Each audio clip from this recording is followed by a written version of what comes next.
Ces derniers clichés, les aurores boréales observées depuis le centre-ville de La Rochelle. C'était il y a quelques jours un moment exceptionnel pour le photographe de 27 ans. Exceptionnel dans le sens où ça n'arrive pas souvent à La Rochelle.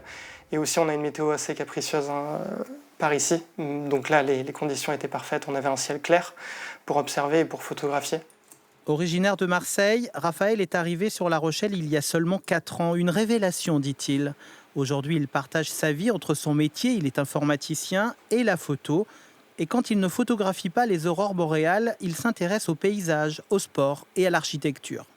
Moi, ce que j'essaie de capturer, c'est surtout une atmosphère. Je retouche assez peu mes photos. Vraiment, c'est pour retranscrire le moment. Et ici, on est assez servi en termes de coucher de soleil, orage. Vraiment, la diversité est assez incroyable à La Rochelle. Ce matin, déambulation dans le quartier de la Porte Océane, une résidence imposante, 30 mètres de haut en arc de cercle, construite par l'architecte du Parc des Princes, Roger Taillibert, à la fin des années 90.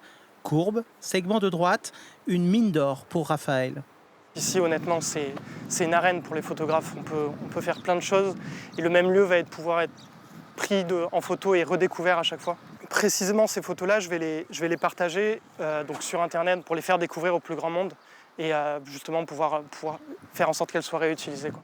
Aujourd'hui, Raphaël Garcin est connu dans de nombreux milieux rochelais. Photographe officiel de l'équipe de baseball, les Boucaniers, il intervient également dans l'équipe de volleyball. Des rencontres inattendues qui lui donnent l'envie d'aller encore plus loin, s'installer comme photographe professionnel. Je m'attendais à rien de tout ça et vraiment j'ai pu en profiter au maximum, que ce soit au niveau humain et aussi au niveau esthétique et au niveau créatif. Honnêtement, cet horizon me donne bien envie et je sais que j'en serai capable. Donc du coup, franchement, cette porte, elle est ouverte.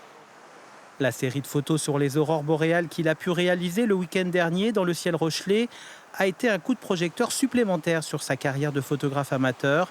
Des images qui ont fait le tour du monde.